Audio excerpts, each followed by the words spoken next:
11th class बेटा unit second को जो है कंटिन्यू करते हैं। लास्ट हम कर रहे थे, आपके पास क्या था, क्वांटम मैकेनिकल मॉडल हमने स्टार्ट कर रखा था। तो उसके बेस पे जो है मैंने स्क्रोडिंजर वेव इक्वेशन जो है आपको बताई थी।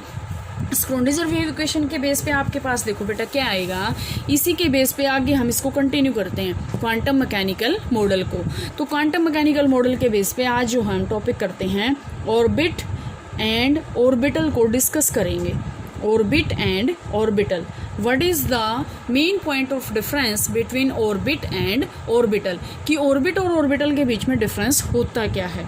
तो बेटा देखो, ऑर्बिटल आपके पास क्या होता है, ये आपके पास जो ऑर्बिटल है ना, ऑर्बिटल ये होता है स्पेस में, ठीक है। Orbital is the shape, size and direction of the space around the nucleus. Nucleus के अराउंड जो है स्पेस है, where the probability of electron या फाइंडिंग इलेक्ट्रॉन मैक्सिमम, कि मतलब यहाँ पे क्या है कि probability of finding the electron is maximum. यहाँ पे आपके पास इलेक्ट्रॉन जो है मोस्टली मिल सकते हैं, ठीक है। मोस्टली जो है मतलब चांसेस बहुत ज़्यादा है यहाँ पे, ठीक है। अब आपके पास आता है ऑर्बिट। ऑर्बिट आपके पास क्या है कि ये एक सर्कुलर पाथ होता है। This is the circular path around the nucleus. ये मतलब आपका न्यूक्लियस है, इसके अराउंड जो ये ऑर्बिट्स होते हैं, फिक्स्ड ऑर्बिट्स, ये यहाँ पे मतलब फिक्स है कि इलेक्ट्रॉन यहाँ पे रिवॉल्व करेंगे ही करेंगे, ठीक है। अब जैसे इसमें देखो ऑर्बिटल जो होते हैं, डिफरेंट ऑर्बिटल्स की डिफरेंट शेप्स होती हैं, SPDF, ठीक है। लेकिन यहाँ पे इनकी शेप क्या है, सभी की शेप जो है सर्कुलर होती है। जैसे इसमें डम्बेल था, ये करवाए थे ना मैंने शेप, अब तो आपको पता है इसमें सर्कुलर है या फिर डिस्क लाइक इनकी शेप होती है, ठीक है। और इसमें क्या है, S ऑर्बिटल को छोड़ के अगर हम यहाँ से बात करें तो यहाँ से सिर्फ S ऑर्बिटल को छोड़ के बाकी की क्या होती है, डायरेक्शनल प्रॉपर्टीज़ होती हैं। डायरेक्शनल प्रॉपर्टीज़ का मतलब क्या है कि उनकी एक स्पेसिफिक डायरेक्शन होती है, ठीक है, स्पेसिफिक डायरेक्शन होती हैं। लेकिन ऑर्बिट आपके पास क्या है, no directional properties, no directional properties या फिर करेक्टरिस्टिक्स, मतलब इनकी कोई भी डायरेक्शंस नहीं होती, लेकिन इनकी जो है डायरेक्शंस होती है। इसके बाद आपके पास आते हैं बेटा नेक्स्ट टॉपिक जो है, और लास्ट तो नहीं कहेंगे, नेक्स्ट टॉपिक आपके पास जो आता है वो आते हैं quantum numbers.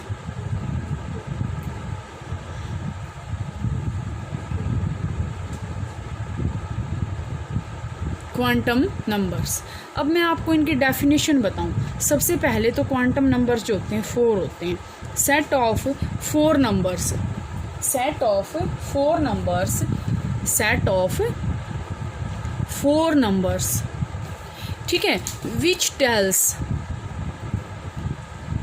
Which tells about all the information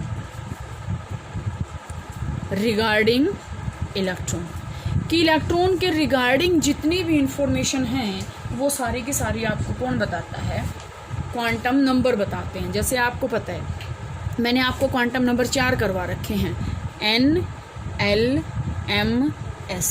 अब जैसे चारों को अगर हम 1 बाय 1 यहाँ से डिस्कस करते हैं, N आपके पास क्या है, प्रिंसिपल क्वांटम नंबर, L आपके पास क्या है, एजीमुथल क्वांटम नंबर, M आपके पास क्या है, मैग्नेटिक क्वांटम नंबर, और S आपके पास क्या है, स्पिन क्वांटम नंबर, ठीक है। सारे के सारे क्या हैं, प्रिंसिपल, एजीमुथल, मैग्नेटिक और spin quantum number.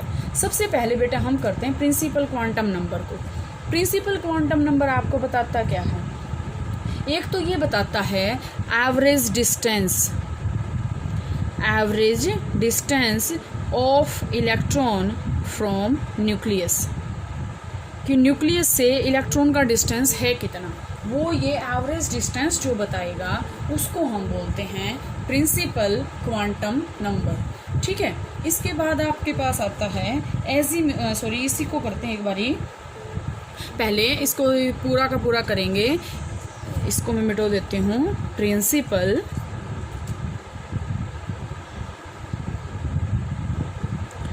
Quantum number.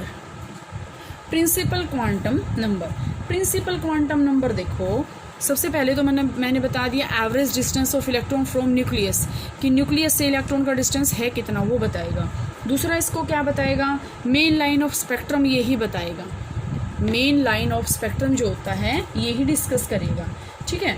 और यहाँ से जो है एनर्जी भी बताता है, ये energy of electron, energy of one electron, ठीक है। और वन इलेक्ट्रॉन किस में होता है, हाइड्रोजन या फिर हाइड्रोजन लाइक पार्टिकल्स के लिए इसने जो है फिक्स्ड फार्मूला दिया था एक एनर्जी निकालने का। एनर्जी यहाँ नंबर ऑफ इलेक्ट्रॉन ये इसने दिया था 2 pi square me⁴ z square over pi square n square h square, n square h square. ये इसने क्या दिया था, फार्मूला दिया था 2 पाई me⁴, देखो मैं यहाँ लिख रही हूँ 2 pi square me⁴ z square by n square h square. अब देखो पाई कांस्टेंट है, m मास है, e आपके पास क्या है, मास ऑफ इलेक्ट्रॉन है, सॉरी me क्या है, मास ऑफ इलेक्ट्रॉन, ठीक है। और E क्या है आपके पास, M mass of electron, E आपके पास क्या है, चार्ज, इलेक्ट्रॉन के ऊपर चार्ज कितना है, और Z आपके पास क्या है, एटॉमिक नंबर, H क्या है, प्लैंक्स कांस्टेंट, और N क्या है, प्रिंसिपल क्वांटम नंबर। तो इसके द्वारा जो है हम एनर्जी निकाल सकते हैं किसी भी इलेक्ट्रॉन की, मतलब जिसके अंदर, उस एटम की निकालेंगे जिसके अंदर सिर्फ एक ही इलेक्ट्रॉन जो है वो प्रेजेंट है, ठीक है। इसके बाद आपके पास आता है एजीम्यूथल क्वांटम नंबर, या फिर हम उसको बोलते हैं एंगुलर क्वांटम नंबर, ठीक है।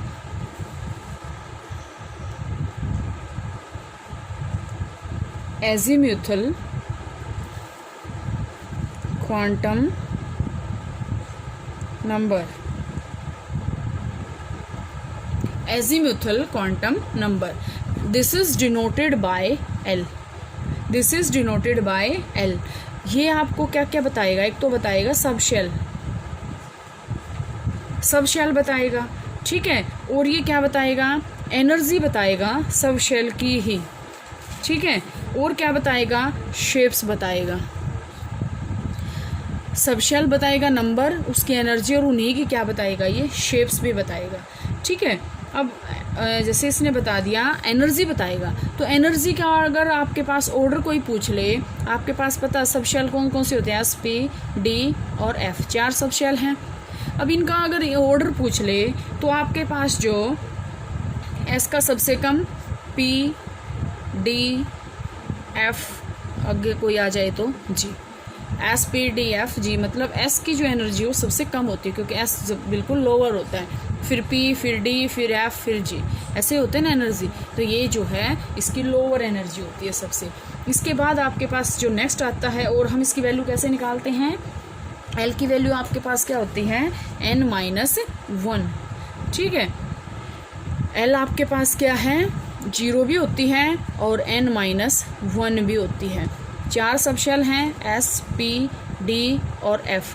L की वैल्यू फिक्स होती हैं 0, 1, 2, 3, 0, 1, 2, 3, ओके। तो यहाँ से आपके पास ये एजीम्यूथल क्वांटम नंबर हो गया। इसके बाद आपके पास आता है magnetic quantum number, magnetic quantum number. अब देखो magnetic quantum number is denoted by M। Magnetic quantum number को हम किससे डिनोट करते हैं, M से।